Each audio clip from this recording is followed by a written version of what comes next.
voo Porto Nova York estava prestes a descolar quando o comandante Ricardo Fernandes notou algo que o irritou profundamente. Uma jovem mulher vestida de maneira simples, com um vestido de linho branco e sem uma gota de maquilhagem, estava sentada na primeira classe junto à janela, lendo tranquilamente um livro. Ao seu lado, a sua esposa Patrícia, envolta em peles e diamantes, estava a fazer uma cena porque queria aquele lugar específico, o que tinha a melhor vista. Ricardo, com 30 anos de carreira nas costas e a certeza de que os seus privilégios de comandante lhe permitiam qualquer coisa, aproximou-se da jovem mulher e ordenou-lhe com tom desdenhoso que se levantasse e se mudasse para a classe econômica. Ela levantou os olhos do livro, olhou-o com olhos tranquilos e disse simplesmente que preferia ficar onde estava.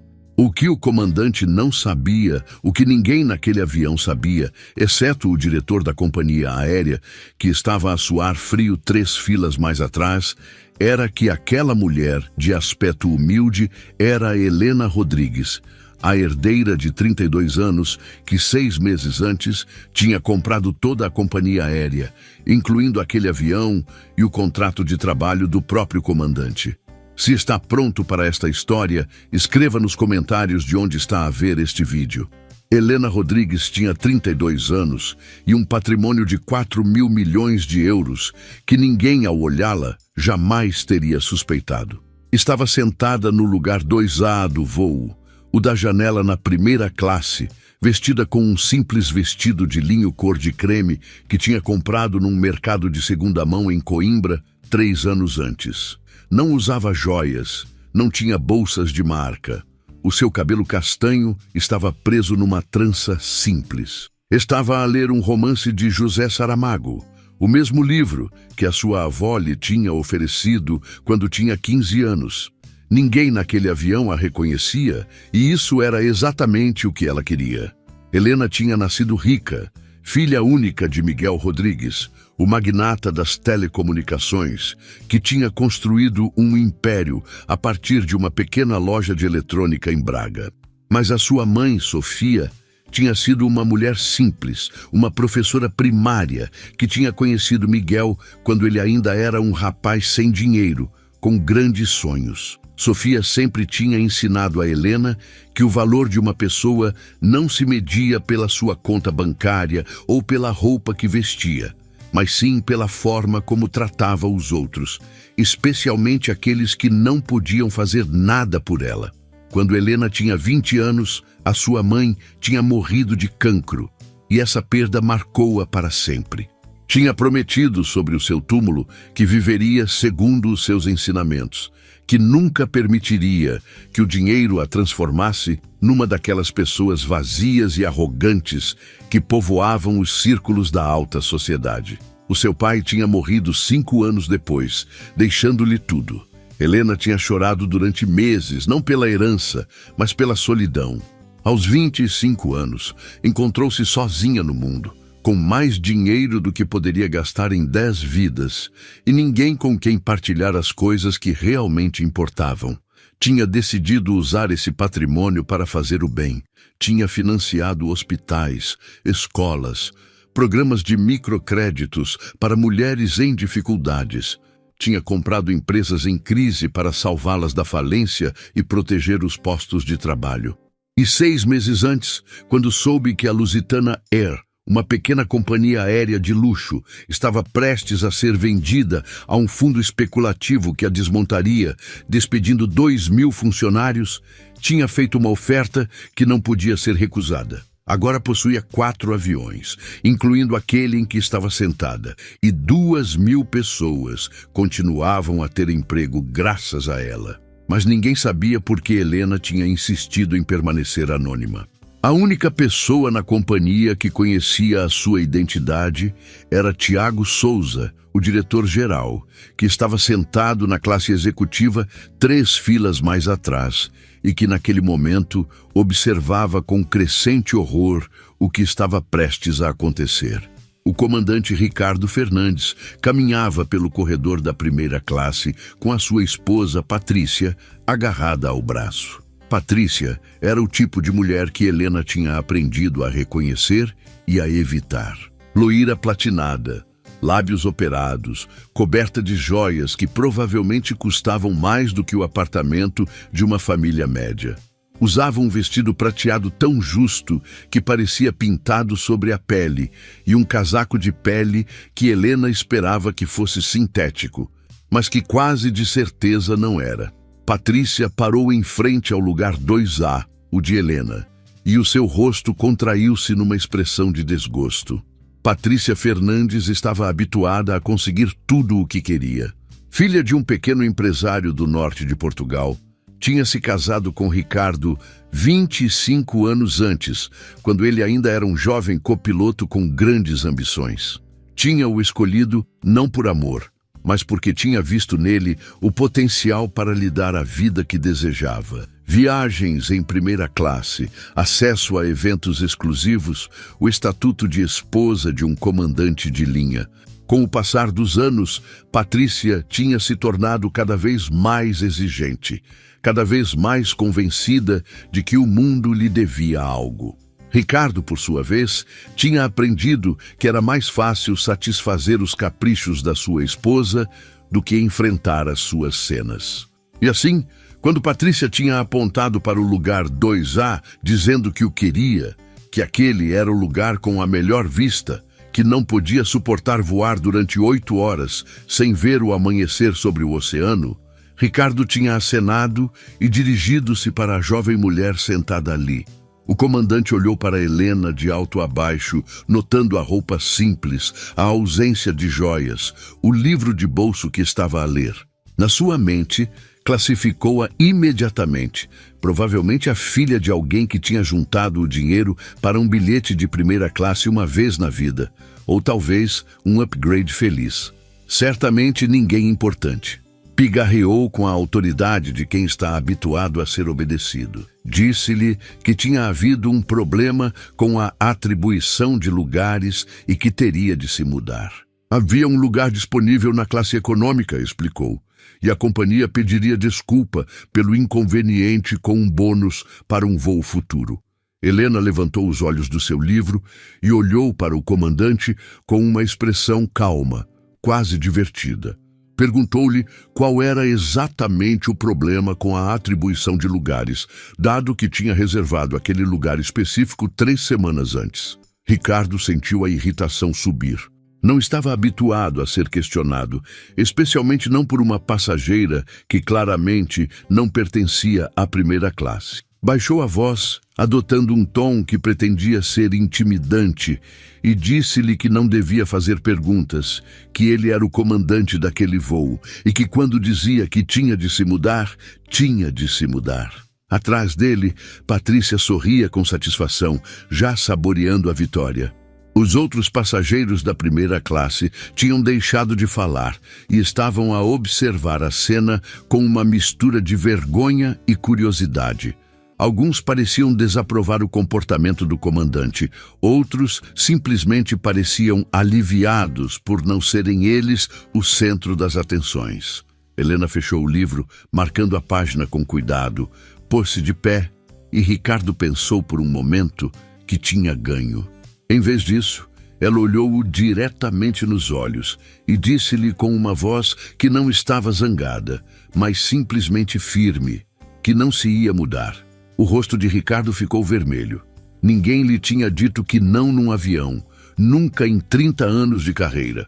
Deu um passo em frente, invadindo o espaço pessoal de Helena, e disse-lhe que podia fazê-la escoltar para fora do avião por segurança, que tinha autoridade para o fazer, que não estava a brincar.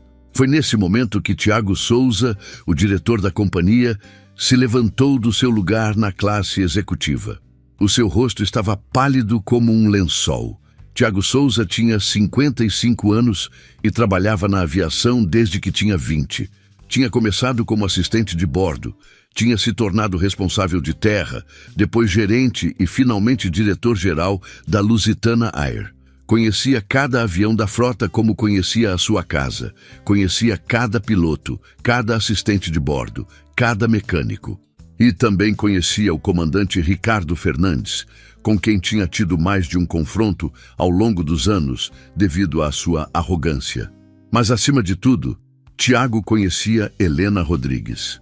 Tinha sido ele quem a tinha conhecido 6 meses antes, quando ela tinha contactado a companhia através dos seus advogados para expressar interesse na aquisição.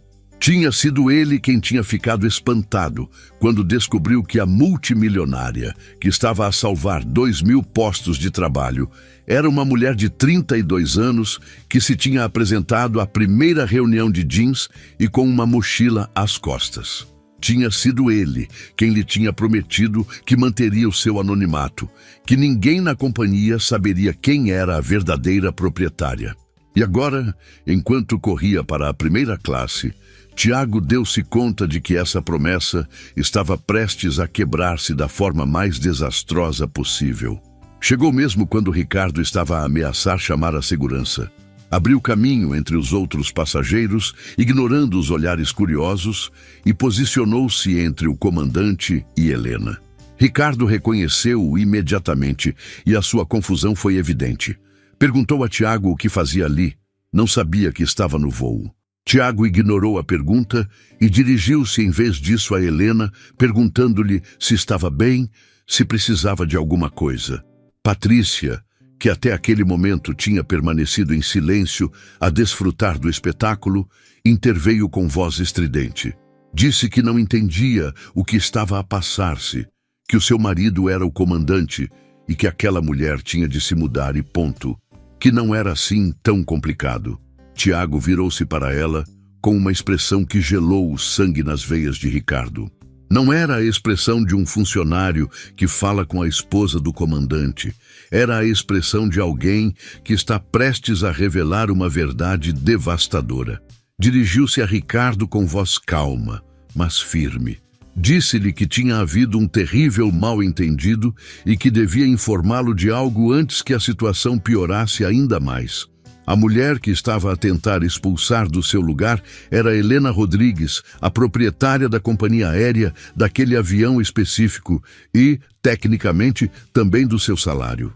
O silêncio que se seguiu foi tão profundo que se podia ouvir o zumbido dos motores do avião ainda em terra. Ricardo empalideceu visivelmente, o seu rosto passando do vermelho da irritação ao branco do medo em poucos segundos. Patrícia abriu a boca, mas não saiu nenhum som. Os seus olhos iam de Helena para Tiago, para o seu marido, como se estivesse a tentar entender se era uma piada. Helena pôs-se de pé e, pela primeira vez, desde que tinha começado aquela cena, falou com uma voz que tinha um tom diferente.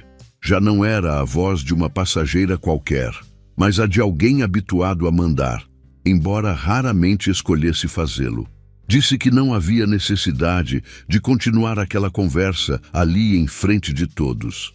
Sugeriu que ela, Tiago e o comandante se mudassem para um lugar mais privado para discutir a situação. Depois olhou para Patrícia e acrescentou, com um sorriso que não chegou aos seus olhos, que a senhora podia acomodar-se no lugar que tanto desejava. Ela tinha outros 3 naquele avião. A conversa privada teve lugar na cabina de pilotagem, enquanto o copiloto e a tripulação esperavam lá fora. Ricardo estava de pé, com as costas contra a parede, como um condenado em frente ao pelotão de fuzilamento. Tiago estava sentado num dos assentos dobráveis, visivelmente incomodado pela situação. Helena era a única que parecia completamente calma, de pé no centro da cabina com os braços cruzados. Ricardo começou a balbuciar desculpas, palavras que se atropelavam num fluxo incoerente de justificações. Disse que não sabia, que não podia saber, que se tivesse sabido nunca teria ousado, que a sua esposa às vezes era difícil e que ele só tentava evitar cenas. Helena deixou-o falar durante 1 minuto inteiro. Está a gostar desta história? Deixe um like e subscreva o canal. Agora continuamos com o vídeo. Depois levantou uma mão para o fazer calar. Perguntou-lhe há quanto tempo trabalhava para a companhia. 30 anos, respondeu Ricardo. 30 anos de serviço impecável, acrescentou, como se isso pudesse de alguma forma atenuar o que acabava de acontecer. Helena acenou lentamente. Disse-lhe que 30 anos eram muitos, que provavelmente tinha voado com milhares de passageiros nesse tempo. Depois, perguntou-lhe a quantos desses passageiros tinha tratado da mesma forma que a tinha tratado a ela hoje, a quantos tinha humilhado para fazer um favor à sua esposa, a quantos tinha expulsado dos seus lugares legítimos porque não pareciam suficientemente ricos ou importantes para merecer respeito. Ricardo não respondeu. Não podia responder porque ambos sabiam que a resposta não era zero. Helena continuou. Disse-lhe que o que mais a tinha chocado não era a arrogância, porque essa tinha visto muitas vezes na sua vida e tinha aprendido a ignorá-la. O que a tinha chocado era o automatismo com que tinha assumido que podia tratá-la assim só porque não usava diamantes e peles. Tinha olhado para a sua roupa e tinha decidido que ela não merecia respeito. E isso, disse Helena, era um problema muito maior do que um simples erro de julgamento. Tiago interveio timidamente, sugerindo que talvez se pudesse encontrar uma solução, que Ricardo era de qualquer forma um piloto experiente e que despedi-lo criaria problemas operacionais. Helena olhou para ele e perguntou-lhe se realmente pensava que estava a considerar despedi-lo. Tiago não soube o que responder. Helena explicou que não ia despedir Ricardo, não porque o que tinha feito não fosse grave, mas porque acreditava que as pessoas podiam mudar, podiam aprender com os seus erros. No entanto, haveria consequências.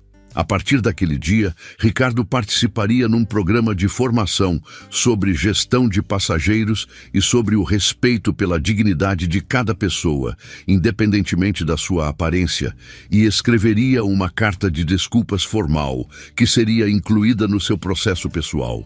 Ricardo acenou freneticamente, aliviado para além de toda a medida por não ter perdido o emprego. Agradeceu a Helena repetidamente, prometendo que nunca voltaria a acontecer, que tinha aprendido a lição. Mas Helena não tinha terminado. Disse-lhe que havia outra coisa. A sua esposa Patrícia já não viajaria gratuitamente nos voos da companhia. A partir daquele dia, se quisesse voar, teria de pagar o bilhete como todos os outros. E se criasse problemas em qualquer voo futuro, seria incluída na lista negra. O voo descolou com 40 minutos de atraso. Mas ninguém se queixou. Os passageiros da primeira classe tinham presenciado um espetáculo que contariam durante anos a história da mulher de aspecto humilde que se revelou ser a dona do avião. Patrícia estava sentada no lugar 2A, o que tanto tinha desejado, mas já não parecia tão feliz por tê-lo.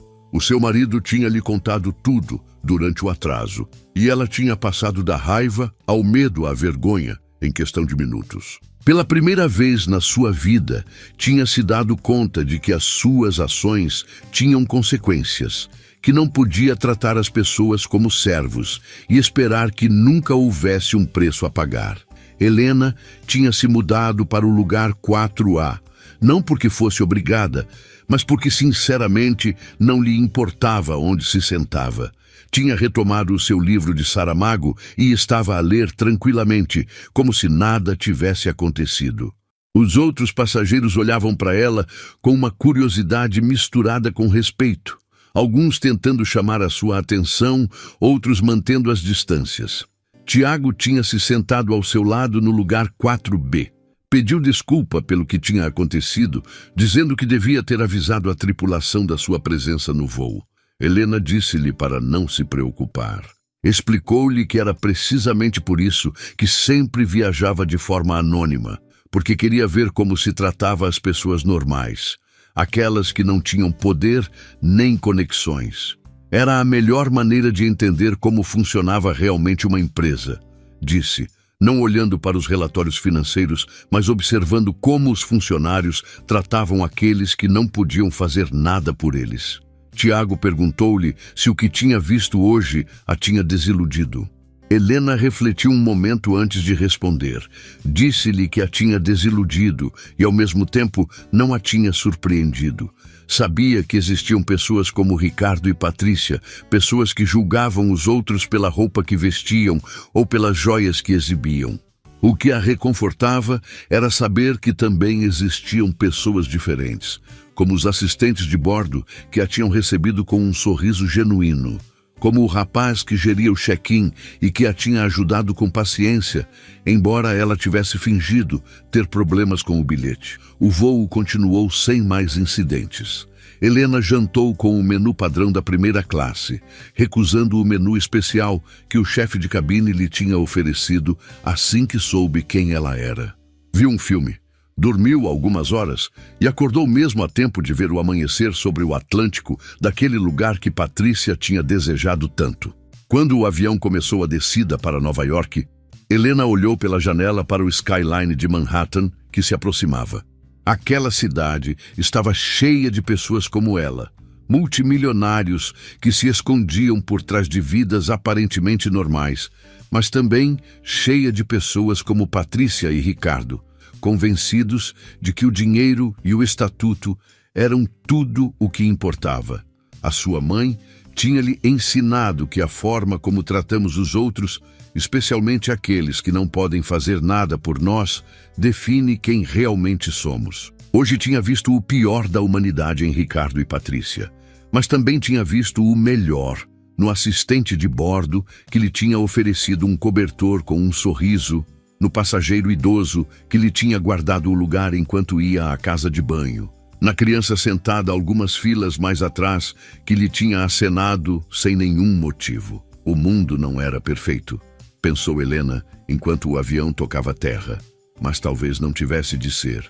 Talvez bastasse lembrar que por trás de cada aparência havia uma pessoa com uma história, com sonhos e medos e esperanças, e que essa pessoa merecia respeito, vestisse um vestido de linho de mercado ou um casaco de pele de 10 mil euros. A história do que tinha acontecido no voo Porto-Nova York espalhou-se rapidamente dentro da companhia aérea e depois, inevitavelmente, lá fora. Um passageiro da primeira classe tinha gravado parte da cena com o telefone e o vídeo tinha acabado nas redes sociais, tornando-se viral em questão de dias. Helena Rodrigues, a multimilionária desconhecida que vestia como uma estudante e lia Saramago na primeira classe, tornou-se de repente famosa. Ela odiou cada minuto daquela fama repentina.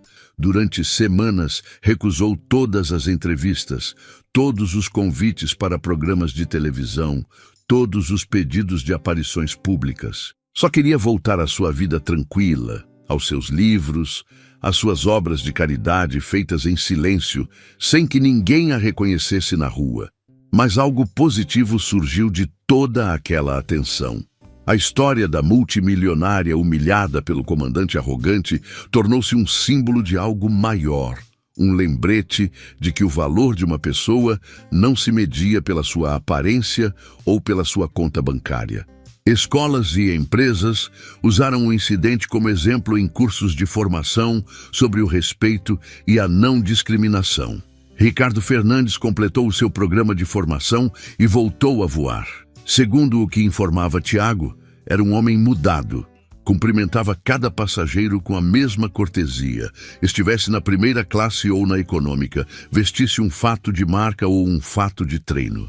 Alguns diziam que o fazia por medo, temendo que cada passageiro de aspecto humilde pudesse ser outro proprietário incógnito.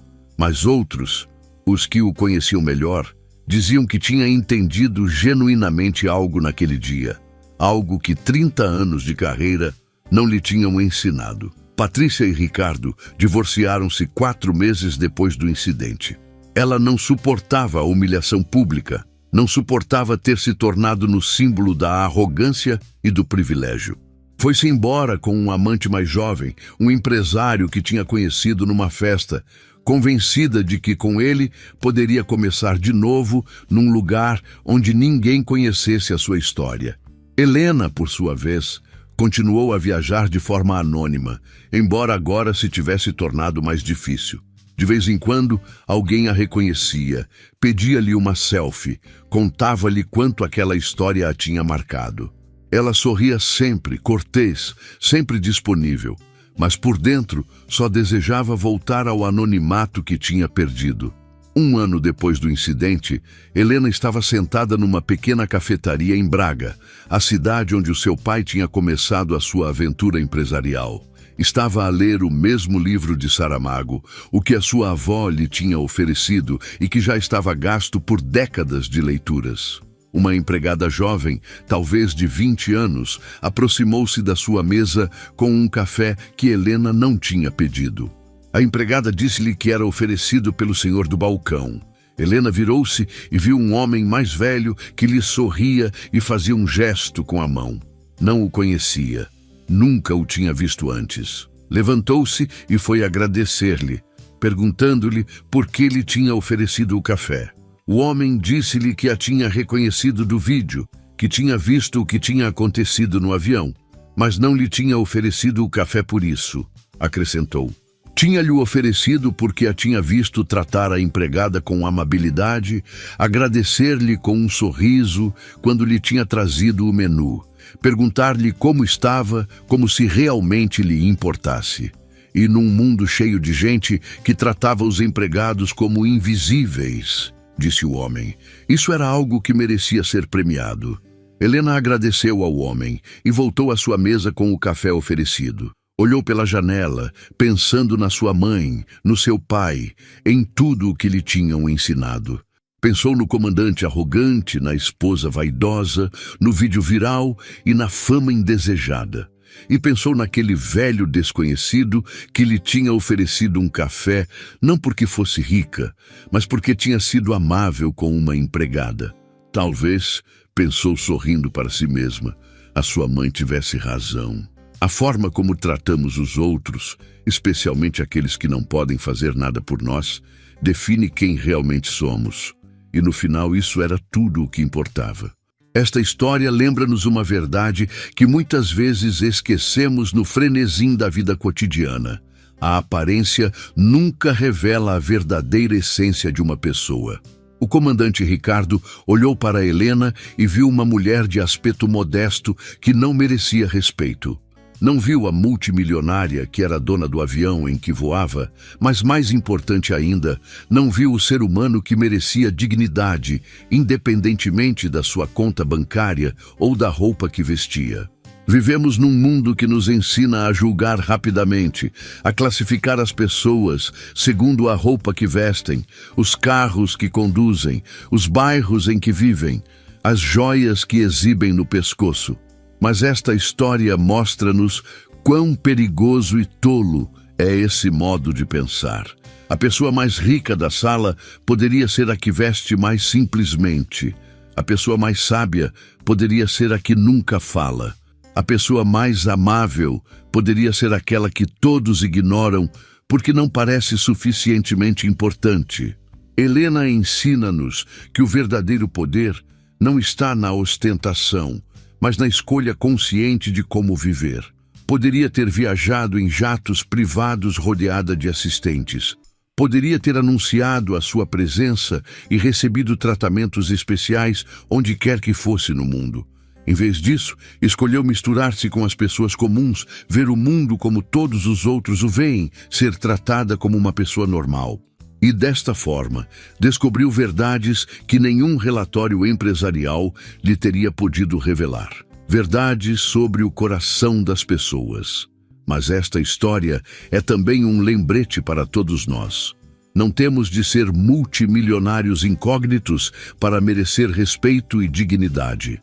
Cada pessoa que encontramos, desde o empregado até o taxista, desde o pessoal de limpeza até ao colega silencioso no canto do escritório, tem uma história, tem sonhos, tem medos e esperanças. Tem um valor intrínseco que não depende do seu estatuto social ou econômico.